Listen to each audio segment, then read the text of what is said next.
አራት ርዕሰ ጉዳዮችን በትንታኔ የሚያስደምጣችሁ መጽሔተ ዜናችን ተከታዩን የአየር ሰዓት ይዟል። ቀዳሚው ከአዲስ አበባ የደረሰን ዘገባ ነው። የህወሓት ታጣቂዎች ሰሞኑን በአማራና አፋር ክልሎች ከፍተውታል በተባለ መጠነ ሰፊ የማጥቃት ዘመቻ ከ30 የማያንሱ ንጹሃን ዜጎች መገደላቸውን የመንግስት ኮሚኒኬሽን አገልግሎት አስታውቋል። ኃላፊ ሚኒስትሩ ዶክተር ለገሰ ቱሉ እንዳሉት አሸባሪ ተብሎ የተፈረጀው ቡድን በሁለቱ ክልሎች ላይ ከባድ መሳሪያ በመተኮስ ሲቪል የከተማ ህብረተሰብን ከመግደል ባለፈ እንዲሸበርና እንዲፈናቀል አድርጓል። ጦርነቱ የማይመለከተው የኢትዮጵያ ክፍል እንደሌለ የገለጹት ኃላፊው ህወሓት የከፈተው የህዝብን ማዕበል መሰረት ያደረገ ጦርነት በመሆኑ መከላከል የሚቻለውም ጦርነት ባለበት ቀጠና አካባቢ የሚኖር ኢትዮጵያዊ ህዝባዊ ማዕበል በማድረግ ነው ብለዋል። ሰለሞን ሙጬ ተከታዩን ዘገባ ከአዲስ አበባ ልኮልናል። መስከረም 26 በተዋቀረው አዲሱ የመንግስት አደረጃጀት እንደገና ወደ ስራ የተመለሰው የመንግስት ኮሚኒኬሽን አገልግሎት ኃላፊ ሚኒስትሩ ዶክተር ለገሰ ቱሉ በወቅታዊ ሁኔታዎች ላይ በሰጡት የመጀመሪያ መግለጫቸው ኢትዮጵያን ለማፍረስ ለ3 ዓመታት ጥረት አድርጓል ያሉት በሽብርተኝነት የተፈረጀው ህወሓት ከሰሞኑ ከሰው ልጆች ሰብአዊነት ባፈነገጠ መልኩ የጭካኔ ድርጊቶችን ፈጽሟል፣ ዝርፊያዎችን አጠናክሯል ብለዋል። በውጫሌ ከተማ በአማራ ክልል በአፋር ክልል እንደዚሁ በጭፍራ አካባቢ ከ20 እና 30 ኪሎ ሜትር ላይ ከባድ መሳሪያዎችን በመተኮስ የከተማው ሲቪል ህብረተሰብ እንዲሸበር እንዲፈናቀል አድርጓል። ንጹሃን ዜጎች ከ30 የማያንሱ ንጹሃን ዜጎች ተገድሏል። በዚህ እንቅስቃሴ ብዙዎቹ ያነገቡት ማጭር ነው። ሌሎቹ ደግሞ ከነዚህ ጋር መሳሪያ ይዘው የተሰለፉ አሉ። በአንድ በኩል እንቅስቃሴው የሚመስለው የደረሰውን ሰብል እያጨዱ ዘርፎ መውሰድ ነው። አንዳንድ አሁን እነሱ በያዙባቸው አካባቢዎች በአንዳንድ ቀበሌዎች ላይ ንብረቱንም ምኑንም ትቶ ሄደባቸው ከብቶቻቸውን እየነዱ ያጓጓዙ ነው በአሁን ሰዓት። እንደዚሁም ደግሞ የአርሶ አደሩን ያከማቸውን ንብረት ያጓጓዙ እየወሰዱ ነው የሚገኙት። ደሴና ኮምቦልቻ ከተሞችን የመዝረፍ ዓላማ በያዘበት ባሉት የሰሞኑ ጥቃትም ሜካናይዝድ ጦርን ከኋላ ረድፍ፣ አነስተኛ መሳሪያ የታጠቀውን በመሃል እንዲሁም ሰብል አጭዶ ለመዝረፍ የእርሻ መሳሪያዎችን የያዙ ሲቪሊያንን ከፊት በማሰለፍ በሁሉም ግንባሮች ጦርነት ከፍቶብናል ብለዋል። እጅግ መጠነ ሰፊ የሆነ የማጥቃት ዘመቻ ከፍቷል።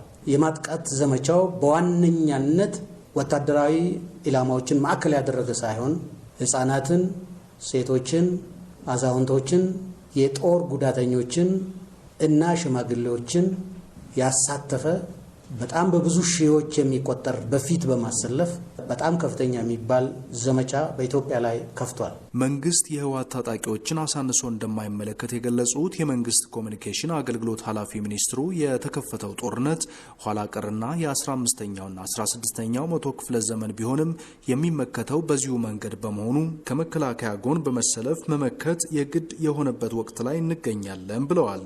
ኢትዮጵያ አፈራርሰን ከኢትዮጵያም ዘርፈን ታላቋን ትግራይ መሰረታለን ከሚሉ ኃይሎች ጋር ነው ጦርነቱ እየተካሄደ ያለው። ይሄ ጦርነት የማይመለከተው የኢትዮጵያ ክፍል የለም። የህብረተሰብ ጣምራ ክንድ የሚያስፈልግበት ወቅት ላይ ሀገሪቷ ትገኛለች።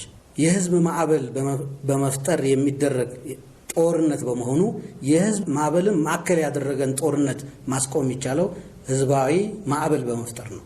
መንግስት ይህንን ጦርነት በዘላቂነት የሚፈታበትን ስራ እየከወነ መሆኑንም ኃላፊ ሚኒስትሩ አክለው ተናግረዋል።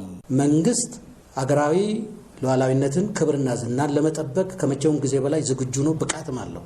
ከዛ ባለፈ ሁሉንም እንቅስቃሴዎች የሚያደርገው በራሱ እቅድና በራሱ አሰራር ብቻ ነው። በማንኛውም ግለሰብ ሐሳብ፣ በማንኛውም የተለያዩ ተጽዕኖዎች አንዳች አይነት እንቅስቃሴ አያደርግም። ለዘላቂ ሀገራዊ ኩራት፣ ለዘላቂ ሀገራዊ እድገት፣ ለዘላቂ ሀገራዊ ደህንነት ይበጃል ያለውን በራሱ አሰራርና በራሱ አካሄድ እርምጃዎችን ይወስዳል። መከላከያ ሰራዊቱ የመጣውን ጥቃት ለመመከት ማናቸውንም አይነት እርምጃዎች እየወሰደ ነው ተብሏል። ህወሓት ዓላማውን ለማሳካት ከኦነግ ሸኔ በተጨማሪ ከቅማንትና ጉሙዝ ታጣቂዎች ጋር በጥምረት እየሰራ ይገኛልን ብለዋል። ኃላፊ ሚኒስትሩ ህወሓት ከባድ የጦር መሳሪያዎችን ከየት እንደሚያገኝ ተጠይቀው ነበር። ከመከላከያ በኩል ቢመለስ ብለዋል። ጥያቄዎችን ለማንሳት እድል የተሰጠው ለሁለት ጋዜጠኞች ብቻ በመሆኑ ተጨማሪ ጥያቄዎችን መጠየቅ አልቻልንም። ለዲደብሊው ሰለሞን ሙጬ ነኝ ከአዲስ አበባ። ተከታዩ ዘገባችን ደግሞ ወደ መቀሌ ነው የሚወስደን። በመቀሌ ከተማና አካባቢው በተፈጸሙ የአውሮፕላን ጥቃቶች የሁለት ሰዎች ሕይወት አልፎ 6 መቁሰላቸውን የዓይን እማኞችና የአይደር ሪፈራል ሆስፒታል ገልጸዋል። ሚሊዮን ኃይለሥላሴ ከመቀሌ ተከታዩን ዘገባ ልኮልናል። ሁለቱ የአውሮፕላን ጥቃቶች ዛሬ በመቀሌ የተፈጸሙት ከጠዋቱ 3 ሰዓት ተኩልና ከቀኑ 6 ሰዓት ከ25 ደቂቃ ሲል ነው። በተለመደ የሰኞ ዕለት ሁኔታ የነበረችው ከግማሽ ሚሊዮን በላይ ህዝብ የሚኖርባት መቀለ ከጦር አውሮፕላኑ ድምጽ በኋላ በዓዲ ሐቂ ሰኞ ገበያ የነበረው ህዝብ በከፍተኛ ድንጋጤ ሲበታተን ተመልክተናል። አንደኛው ጥቃት 3 ሰዓት ተኩል በመቀለ አቅራቢያ በሚገኘው መሰቦ ተራራ አካባቢ ልዩ ቦታው ሐረና ተብሎ በሚታወቅ ስፍራ የተፈጸመ ሲሆን በጥቃቱ 2 ህጻናት መሞታቸውና ሌሎች መጎዳታቸው ከአካባቢው ነዋሪዎችና ከአይደር ሆስፒታል ምንጮች ተረድተናል። ሁለተኛው የአውሮፕላን ጥቃት ከቀኑ 6 ሰዓት ከ25 ደቂቃ የተፈጸመው ደግሞ በከተማዋ ዓዲ ሐቂ ገበያ ወይም ፕላኔት ሆቴል ጀርባ ነበር። በዚህ ጥቃት ቢያንስ 6 ሰዎች መጎዳታቸው ከዓይን እማኞች ተረድተናል። ከአውሮፕላን ጥቃቱ ጥቂት ደቂቃዎች በኋላ ጥቃቱ ተፈጸመበት ወደ ተባለውና ጭስና ከባድ አቧራ ወደ ታየበት ፕላኔት ሆቴል ጀርባ ወይም ዓዲ ሐቂ ገበያ አካባቢ ተገኝተን ያነጋገርናቸው የዓይን እማኞችም ሁኔታው ያስረዳሉ። ስሜ አታክልቲ ይባላል። አታክልቲ አለማየሁ የምኖረው እዚህ ፕላኔት ሆቴል 11 ቀበሌ ገበያ አካባቢ ነው። መቀሌ ሐውልት ሰማዕታት አካባቢ ማለት ነው። አጠገባችን ፕላኔት ሆቴል አለ። ስራ ቦታዬም እዛ ነው። ስራ ቦታ ላይ ሆኜ ነበርኩና የሆነ ድምጽ ሰማሁ። በር ላይ ወጣ ስል ወደ ግቢ ከግቢ ስወጣ የፍንዳታ የአየር ድምጽና የጀት ድምጽና የቦምብ ድምጽ ሰማን። ተደናግጠን ነው ያለነው። እስካሁን አልተረጋጋንም። እንዳለ የተወሰነ ሰው ተጎድቷል። አንድ 3-4 ሰው እዚህ የተመታለ። ሚካኤል ሀፍታይ ያው የነበረው ሁኔታ በጣም ያሳዝናል። እኛ ብቻ ያነሳነው 6 ሰው ነበሩ። ትላልቅ ሴቶች እናቶች ምናምን ናቸው እንጂ ወጣትም አላገኘንም እና በጣም ያሳዝናል። ነገሩ በጣም ያሳዝናል። ገበያ ላይ ነበር ያሰቡት እነሱ። የገበያ ቀን ነው እንደምታውቀው፣ ሰኞ ነው። በሰላማዊ ስራ እየሰራ ነበር። መጣ አውሮፕላን መጣ። ያው የምታደርገው የሞከረችው ሞክራለች። በጣም ያሳዝናል። ተጎጂዎች በሚገኙበት አይደር ሪፈራል ሆስፒታል ተገኝተን ያነጋገርናቸው የአይደር ሪፈራል ሆስፒታል ድንገተኛ ሕክምና ክፍል ኃላፊ አቶ አበበ ሀፍቱ በሁለቱ የአውሮፕላን ጥቃቶች 8 ተጎጂዎች ወደ ሆስፒታላቸው መምጣታቸውና በዚህም 2 ህጻናት መሞታቸው ገልጸውልናል። ከጠዋቱ 3 ሰዓት ተኩል አካባቢ ነበር ያጋጠመው። በሞሶቦ ሐሬና በሚባለው አካባቢ ሲመጡብን 2ቱ በህይወት አልነበሩም። አንዱ ግን ወደ ድንገተኛ ክፍል ገብቷል። 2ቱም ህጻናት ናቸው። የ12 እድሜና የ14 እድሜ እና ሁለተኛ ያጋጠመው የፕላኔት አካባቢና ከፕላኔት ጀርባ ከ5 በሽተኞች በላይ መጥተውብናል። 5ቱም ያው በድንገተኛ ክፍል ህክምና ይደረግላቸው ነው ያለ። ከአውሮፕላን ጥቃቱ በኋላ የመቀለ ከተማ እንቅስቃሴ ተቀዛቅዞ ብለዋል። ያነጋገርናቸው የከተማዋ ነዋሪዎች የአውሮፕላን ጥቃቱን አውግዘዋል። እኛ ያለንበት ቦታ የሲቪል ቦታ ነው። ገበያው ደግሞ ከበስተጀርባ ህንፃ ከ50 ሜትር የማይርቅ ነው። ብዙ ህዝብ እንደ ድሮ እንደ ሀውዜን ታስቦ የተደረገ እንደ ተጎጋ ታስቦ ነው። እዚህ የሚሰራ እኮ ንጹሃን ሰዎች ብቻ ናቸው። በነጻነት የሚሰራ ሰው ነው። ሌላ የመቀለ ከተማ አስተዳደር በመቀለ በተደጋጋሚ የአውሮፕላን ጥቃት እየተፈጸመ መሆኑ በመግለጽ ነዋሪዎች ከእንቅስቃሴና ከመሰባሰብ እንዲቆጠቡ በመንግስታዊ ኤፍኤም ሬዲዮዎች በኩል ሲገልጽ ብሏል። ለዲደብሊው ዘገባ ሚሊዮን ኃይለሥላሴ መቀለ። ከመቀሌ በቀጥታ ወደ ምስራቅ ኢትዮጵያ ድሬዳዋ ነው የምናቀናው። ጅጅጋ የሚገኘው ባልደረባችን የላከልን ዘገባ ነው የሚቀጥለው። የሶማሌ ክልል ምክር ቤት ዛሬ ባካሄደው መስራች ጉባኤው ላለፉት 3 ዓመታት ክልሉን በምክትል ርዕሰ መስተዳድርነት ሲመሩ የቆዩትን አቶ ሙስጠፌ መሐመድ ኡመርን ርዕሰ መስተዳድር፣ አቶ ኢብራሂም ኡስማን ፋራህን ምክትል ርዕሰ መስተዳድር አድርጎ ሾሟል። ላለፉት 3 ዓመታት በለውጥ ሂደት አልፎ ለቀጣይ 5 ዓመታት ኃላፊነት የተረከበው የክልሉ መንግስት በተለያዩ መስኮች ለውጥ ያመጣል የሚል ተስፋ እንዳላቸው ለዶይቼ ቬለ አስተያየት የሰጡ ነዋሪዎች ገልጸዋል። መሳይ ተክሉ ከድሬዳዋ ተከታዩን ዘገባ ልኮልናል። በጅግጅጋ ዩኒቨርሲቲ የፖለቲካል ሳይንስ መምህር የሆኑት አቶ ኡስማን መሐመድ ለዶይቼ ቬለ በሰጡት አስተያየት ባለፉት 3 ዓመታት በብዙ ፈተናዎች ያለፈው የአቶ ሙስጠፌ አመራር ለቀጣዩ 5 ዓመታት በመመረጡ ክልሉን በብዙ መልኩ በተሻለ መንገድ ይመራሉ የሚል ተስፋ አለኝ ብለዋል። በጊዜያዊነት እቺ ክልል ለ3 ዓመታት ለውጡ በብዙ ፈተና ያለፈ ቢሆንም በተለያየ መልኩ በዚህ ፈተናዎችን አልፎ እዚህ ክልልን በጊዜያዊነት ሲመራ የነበረ አቶ ሙስጠፌ መሐመድ ኡመር በመጪው ዘመን በ5 ዓመት ሶማሌ ክልል ርዕሰ መስተዳደር በቋሚነት የተመረጠበት መድረክ ነበር። ይህ ደግሞ ለሁሉም የኢትዮጵያ ምስራቅ ብቻ ሳይሆን ለሁሉም የኢትዮጵያ ክልሎች ብሩህ ቀን ይሆናል ብዬ አስባለሁ።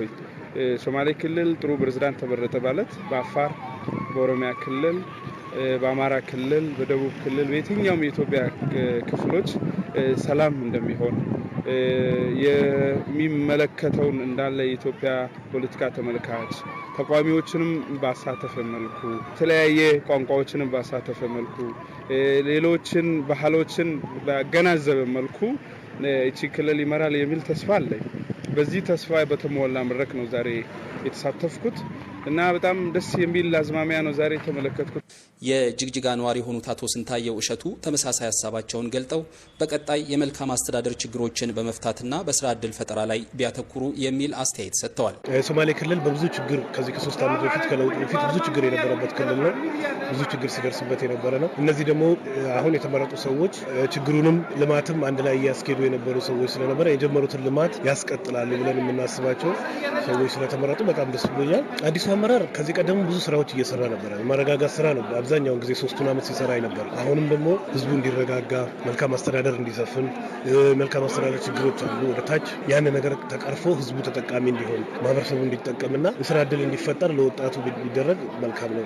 አቶ አህመድ ወሬ ሸርማርኬ የተባሉ ሌላ አስተያየት ሰጪ በተመረጠው አመራር ደስተኛ መሆናቸውን ጠቅሰው ብዙ ነገር እንደሚጠብቁ ተናግረዋል። ዛሬ በጣም ደስተኛ ነኝ። እኔ ብቻ ሳይሆን የሶማሌ ህዝብ በሙሉ በጣም ደስተኞች ናቸው። አዲስ መንግስት፣ አዲስ ፕሬዝዳንት የተቋቋመ ሁላችንም በጣም ስሜታችን በጣም ደስተኛ ነን። ባለፈው 3 ዓመት በክቡር ዶክተር አብይ አህመድ የሚመራው የለውጥ መንግስት ኢትዮጵያ ውስጥ እውነተኛ ፌዴራሊዝም መሬት እንዲይዝ፣ ሁሉም ኢትዮጵያዊ እኩል ተሳታፊ እንዲሆን፣ እያንዳንዱ ብሔረሰብ፣ ክልሎች ትክክለኛ ፌዴራሊዝም መሬት እንዲረግጥ ከፍተኛ ስራ ሰርቷል። የዛ ትልቁ ምሳሌ የሶማሌ ክልል ነው። ለቀጣይ 5 ዓመታት ክልሉን የመምራት ኃላፊነት የተቀበሉት አቶ ሙስጠፌ መሐመድ በቀጣይ ከፌዴራል መንግስትና ከክልሎች ጋር የተጀመሩ የለውጥ ስራዎች እንዲጠናከሩ በጋራ እንሰራለን ብለዋል። ህዝቡ እንዲደግፋቸውም ጥሪ አቅርበዋል።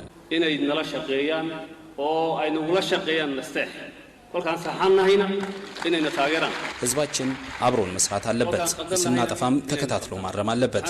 እኛ በየደረጃው ለሚገኘው ህብረተሰብ ልማትን ፍትሃዊ በሆነ መንገድ ለማዳረስ እንሰራለን።